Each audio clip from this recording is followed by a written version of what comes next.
ওয়ালাইকুম আসসালাম রহমতুল্লাহি ওবারাকাতু। শহীদিন শিক্ষী গ্রুপ নং 11-তে সম্মানিত ভাই তুফাইল আহমদ আবুধাবি থেকে প্রশ্ন করেছেন যে মহিলাদের জন্য জিহাদে অংশগ্রহণ নেওয়া এটা কতটা শরীয়ত সম্মত।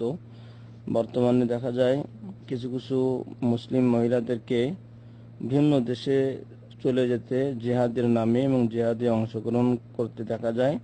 তাদের হাতে অস্ত্র সহ পোশাক পরিহিত অবস্থায় অন্যান্য মুসলিম মুজাহিদদের সাথে তাদেরকে পরিলক্ষণ করা যায়। এটা কতটা শরীয়ত সম্মত? সম্মানিত ভাইকে সুন্দর প্রশ্ন আরোপ করার জন্য ধন্যবাদ। বিসমিল্লাহ ওয়াসসালাতু ওয়াসসালামু আলা রাসূলিল্লাহ ওয়া আলা আলিহি ওয়া সাহবিহি ওয়া মান ওয়ালা। মহিলাদের জিহাদে অংশগ্রহণ করা, এটা দুটি অবস্থা রয়েছে জিহাদের। একটি অবস্থায় তাদের অংশগ্রহণ করা শরীয়তে জায়েজ আছে, সেটা হলো যে যদি যখন জিহাদ ফরজে আইন হয়ে যায়, অর্থাৎ অমুসলিম বা কাফের মুশরিকরা যখন মুসলিম এলাকাতে আক্রমণ করে, অতর্কিত আক্রমণ বা তাদের পক্ষ থেকে প্রাথমিকভাবেই তারা কোনো মুসলিম এলাকায় মুসলিম দেশে যদি কাফেররা আক্রমণ করে, তাহলে সে সময় মুসলিম বাদশার অধীনে এবং তার আদেশে সকলের জন্য তাদের প্রতিরোধ করা ফরজে আইন হয়ে যায়। আলা কদরিল ইস্তিতাআ আলা কুল্লি কাদিরিন মুস্তাতিইন, যাদের যা সামর্থ্য আছে, নারী হোক পুরুষ হোক ছোট হোক বড় হোক, যার যে সামর্থ্য আছে সে তার সামর্থ্যের মধ্য দিয়েই তার সামর্থ্য অনুপাতে মুসলিম বাহিনীকে সহযোগিতা করা এই অতর্কিত আক্রমণকারী শত্রুর প্রতিরোধে বা মোকাবেলাতে। ফলে এই সময় যে মহিলার সাধ্য আছে এবং যে বিষয়ে সাধ্য আছে, সামর্থ্য আছে, সেই সামর্থ্য গণ্ডির মধ্য থেকে সে এক সময় জিহাদের ক্ষেত্রে সাহায্য করতে পারে। এটা যখন ফরজে আইন হয়, জিহাদ যখন ফরজে আইন হয়, অর্থাৎ সকলের জন্য, প্রত্যেক মুসলিম নারী পুরুষ ছোট বড় সকলের যখন যে যুদ্ধটা অবধারিত হয়ে যায়, আবশ্যক হয়ে যায়, সে সময় শুধুমাত্র তাদের জন্য তাদের সামর্থ্য অনুপাতে, সুযোগ সুবিধা অনুপাতে তাদের জন্য সাহায্য করা জিহাদের ক্ষেত্রে তখন তাদের প্রতি আবশ্যক হয়। দ্বিতীয় অবস্থা হচ্ছে তাদের জন্য, সেটা হলো যে তাদের জন্য জিহাদে অংশগ্রহণ করা শরীয়তে বৈধ নয়, শরীয়ত সম্মত নয়। একমাত্র সেটা যে মুসলিম মুজাহিদদের সাহায্য সহযোগিতায়, বিশেষ করে তাদের মুসলিমদের পুরুষ মুজাহিদদের যুদ্ধে অবতরণ থাকার কারণে যে সমস্ত কাজগুলি তাদের সময় হয় না, যেমন পশু প্রাণীকে পানি খাওয়ানো বা নিজেদের পাক শাকের বিষয় বা খাবার আঞ্জামের বিষয়, পানি পান করানোর বিষয়, এবং তোমার অসুস্থ মুজাহিদিনদের সেবা যত্নের বিষয়, যেগুলো মহিলা সংক্রান্ত বিষয়, সেই সমস্ত বিষয়ে তারা সাহায্য করতে পারে।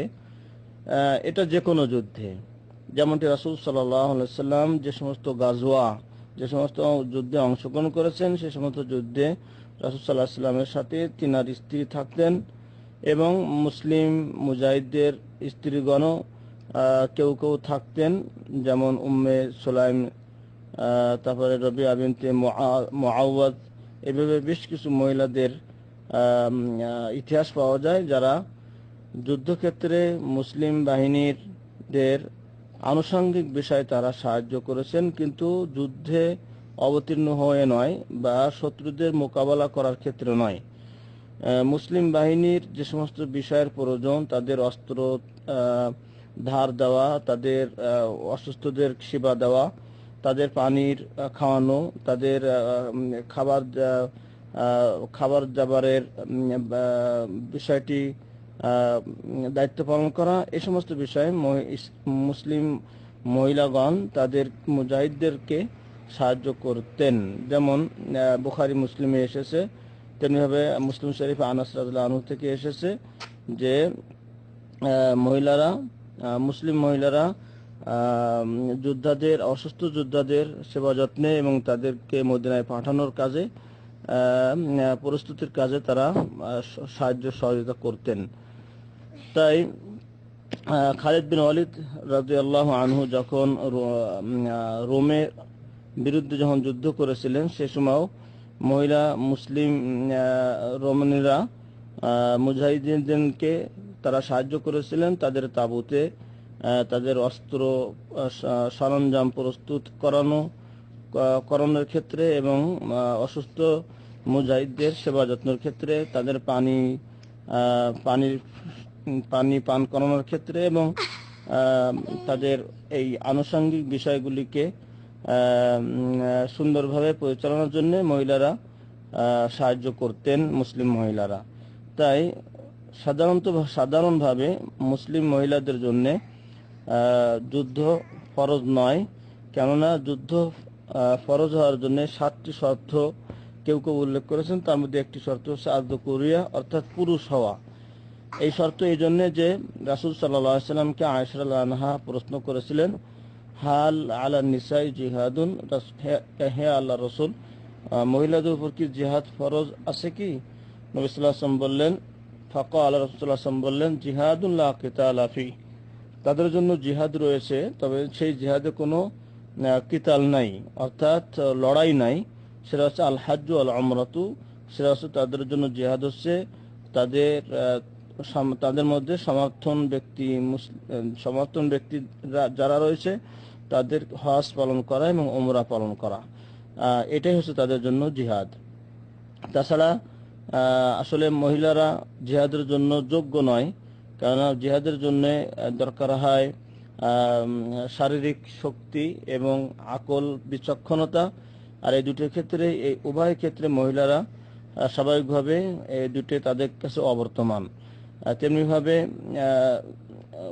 যুদ্ধের ক্ষেত্রে মহিলারা তাদের পর্দার খেলাফ হতে পারে, যা মুশরিকদের বা শত্রুদের হাস্যর বিষয় হয়ে দাঁড়াবে এবং এর মাধ্যমে মুসলিম বাহিনীর আল্লাহর পক্ষ থেকে রহমত